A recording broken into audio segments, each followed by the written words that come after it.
ጠላቴ ነው ብሎ ነው እዚህ ያመጣኝ እንዴ? ልጁ ምሳሌ፣ አባቷ ደግሞ ብሩክ ይባላል። አትከዳኝም? አንድ ነገር ጠይቅህ። ምንድን ነው? ብሩክን ያስመለጠውን ሰው ታውቀዋለህ እንዴ? አዎ፣ መድብለት ሞገስን። ማንም የዳጣን ግን በቃ ያውቀዋል። እሺ። ትህትና እንግዲህ በራሷ መንገድ ከዛ ቤት ለመውጣት አስባለች። እሷም ያሰበችው እንዴት ነው የጠበቃውን ስልክ እንግዲህ በመቀማት ወይም ደግሞ በመውሰድ ከዛ ለምትፈልገው ሰው እንግዲህ ለመደወል አስባለች። ወይ ለዝና ወይ ደግሞ ለመድብል ወይም ለዳጣ ከሶስት አንዳቸው ብቻ ስልክ ቁጥር ተቀብላ ነበረ።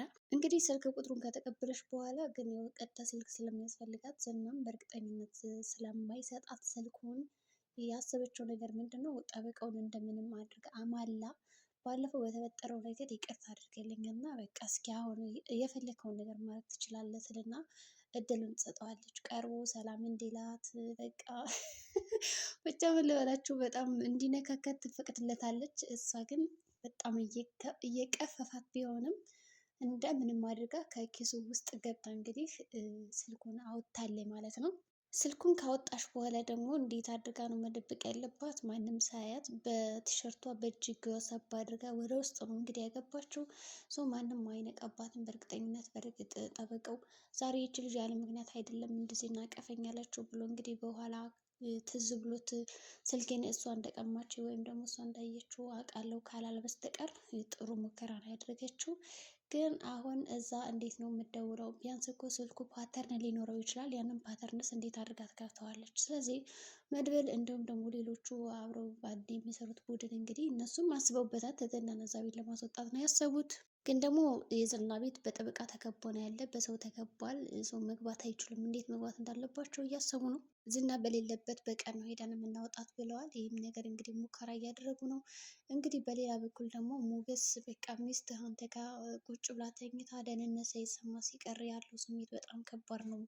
ወንድ ልጅ ሆነህ እንግዲህ ከጎንህ ሚስት የምትደነግጥ ከሆነ በር ኳ ባለ ቁጥር ያንተ ወንድነት ራሱ ይጠራጠራል እያለ በጣም ሲያዝን ነበረ። እውነት ነው እንግዲህ ዝና በጣም ክቡ ከመሆኑ የተነሳ አሁን ላይ ምንድነው እያደረገ ያለው? በቃ ሉላ እንቅልፍ እየተኛች አይደለም። እንዴት ነው እንቅልፍ የምተኘው? በቃ ዝም ብላ በሩ ሲንኳኳላት ታዝናለች፣ ታለቅሳለች ሁላ ማለት ይቻላል። እንግዲህ በቃ በነፃነት ወጥታ መንቀሳቀስ ነው የምትፈልገው። የፈለጋትን ነገር ነው ማድረግ የምትፈልገው። ግን ደግሞ እንዴት ብቻ እንግዲህ ግራ ግብት ብሎታል። ስለዚህ አሁን ሞገስ ያለው አማራጭ ምንድን ነው? ወጥቶ ይፋለመዋል።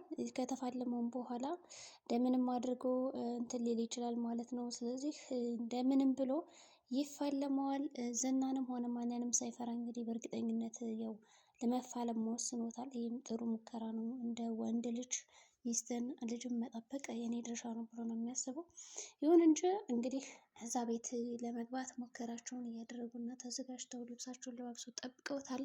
ከለበሱም በኋላ እንዴት አድርገን ነው እዛ ቤት መግባት ያለብን የሚለውን ነገር እየተመካከሩ ነው። መንገድ ላይ ናቸው። ከዛ መድብል ደግሞ ያው ደላለውን ይዞት ነበረ። ደላለው ደግሞ እንግዲህ የት እንዳሉ ነግሮታል። እነ ሉላ የት እንደነበሩ ሌላው ደግሞ ቤት እንደለቀቁ ነግሮትም ነበረ። ቤት ለቀዋል ብሎ ራሱ ነግሮት እንኳን አላመነውም ነበረ። በእርግጠኝነት አንተ ደላላ ስለሆንክ አጠቃላይ ያሉትን ደላላ አዲስ አበባ ውስጥ ታውቃቸዋለህ። ስለዚህ አንተ ባታውቅ እንኳን የአንድ ሰው ስልክ ትሰጠኛለህ፣ ከዛ እሱ ፈልጎ እንዲያመጣልኝ አድርጋለሁ ይለዋል። በእርግጥም እንግዲህ መድብል ያው እየፈለጋት ይገኛል። አሁንም ቢሆን ሉላን አልተዋትም። ስለዚህ ጠበቃው ደግሞ በጣም ሊያገኛት አልቻለም። እስካሁን አብረን እንሰራለን ፈልግልኝ ብሎን ነበር፣ ግን ደግሞ ምንም ያደርገው ነገር የለም። ስለዚህ መርዞ ያግዘኛል ብሎ ነው እንግዲህ ወደ መርዞ የሄደው። አንዳንድ ጊዜ ማህሌት የምትናገረው ነገር ትክክል ነው እኮ ይህ ደላላ ይመጣል አሁን ብላይ ነበረ በማለት እንግዲህ ተከታትሎ ይዞቱ ወስዶ ተቤቱ ትህትናን እንዲያ ያደርጓታል። ግን የሚገርመው ነገር ዝና በነፃ ይለቀዋል ብዬ አላሰብኩም ነበረ። አግቶት ምናምን ያሰቃየዋል ብዬ ነበር። ግን መርዞ ምንም ነገር አልሆነም። የሚገርመው በቃ እኔ አላቅም አለ። ሰው አዲስ አፍቃሪ ነው ልቀቀኝ፣ አንተ ራሱ ለፍቅር ብለህ ነው እንደዚህ የምትጋተተው የምትፈልጋት። ስለዚህ ከኔም ኤፍራታን እወዳታለሁ፣ ስለዚህ ናፍቀኛለች፣ መሄድ አለብኝ በማለት እንግዲህ ይነግራታል ማለት ነው። እሱ ደግሞ ኤፍራታን ያልከው ኤፍራታ እኔና አንቺ ያልጨረስነው ሂሳብ አለን ብሎሻል ባያት ይላታል ማለት ነው። ከዛ በተጨማሪ እንግዲህ ችግር የለውም እሺ ብሎ ነው የሄደው። ከሄደም በኋላ ብቻ ብዙ ነገሮችን እያካተተም ነበረ።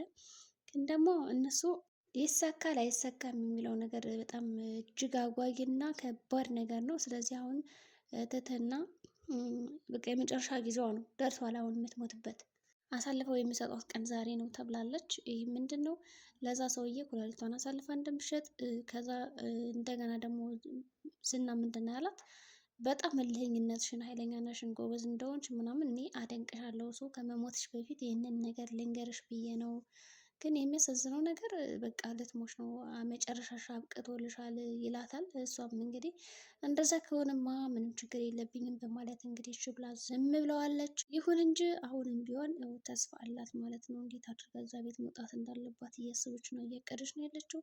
ከዛ በተጨማሪ ደግሞ በቀው ሲያሽቃብጥ ነበረ ለዝና። አሁን ዝናን የመሰለ ባል አግኝተሽ ነው እንዴት ነው የኮራሹ? ለምን እንትን አትይም ነበር እያለ በጣም ብዙ ነገር ሲያደርጋን ነበረ። እሷም እኔ አሽቀብጥልኝ አላልኩም፣ ምንድን ነው እንደዚህ የምታሽቀብጠው? አይመለከተኝም ተው ምናምን እያላት ነበር።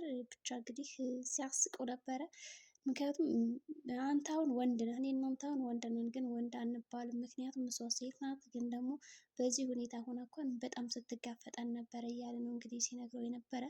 ይሁን እንጂ እሺ በማለት እና ጅሪትም ተስማምተዋል ማለት ነው። ከተስማሙም በኋላ ያላቸው አማራጭ አሁን በቃ አሳልፈው መስጠት ነው ሁላቸውንም። በጣም እንግዲህ ያው ሉላ ፍቅር በቃ ወሬ ምናምን ናፍቋት ስለነበረ ያለ የሌለውን እያወራችላት ነበረ። በዚህ የተነሳ እንግዲህ እሷም ደስተኛ ነበረች። ደስተኛ ከመሆኗ የተነሳ እንግዲህ ብዙ ነገሮችን ስታወራላት ስትስቅ ፈታ ስትል ነበረ። እንግዲህ እሷም አጅሪትም ምንም ችግር የለውም በማለት ነበር እግሯንም እጇን ማጣጥፋ የተቀመጠችው። ግን አሁን ላይ ትህትና በምታደርገው ሙከራ እዛ ለማምለጥ ወይም ደግሞ የጠበቃውን ስልክ እንደሰረቀችው ሳይነቃባት አይቀርም። ስልኩን ከነቃ ደግሞ እንደሰረቀችው በእርግጠኝነት መደወል አትችልም። ስለዚህ ያላት አማራጭ እንደምንም ብላ በፍጥነት ጊዜ ሳታቃጥል ለዝና ወይም ደግሞ ለእነ ብሩክ መደወል ነው።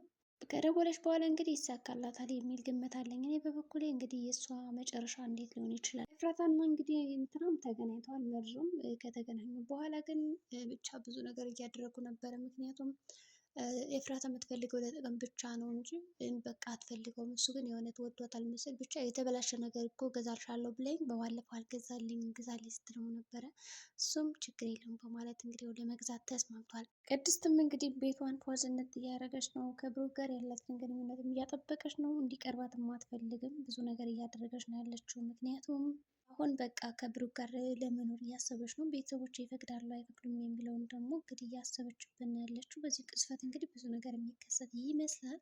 እንግዲህ እነ ምሳሌዎች የሚያልቁ አይመስልም። ገና ብዙ ትዕይንቶችን የሚያሳዩን ነገር ይኖራቸዋል። ቀጣይ አምልጣ ነው የምናያት ብለን እናስባለን። እንግዲህ ትህትና ቅድስትም ያው ከምሳሌ ጋር በጣም ስትጫወት ነበረ። ሌሎችም ማህሌትም እንግዲህ እኔ አሁን ሀብታም ነኝ በማለት ያው ወደ ኤፍራታ ተመልሳ መኖር ጀምራለች። ምክንያቱም 100 ሺህ ብር አለኝ ቤት ኪራይ ይችልሻለሁ እያለቻት ነው። ኤፍራታ ደግሞ እንግዲህ ቤት ኪራይ ምንም አንዳንድ ነገር የምችኝ ከሆነ ለተወሰነ ጊዜ መቀመጥ ትችያለሽ ከኔ ቤት ብላታለች። ከዛ ይኸው እንግዲህ ገንዘቧ ሲያልቅ አውጥታ ልትጥላት ማለት ነው።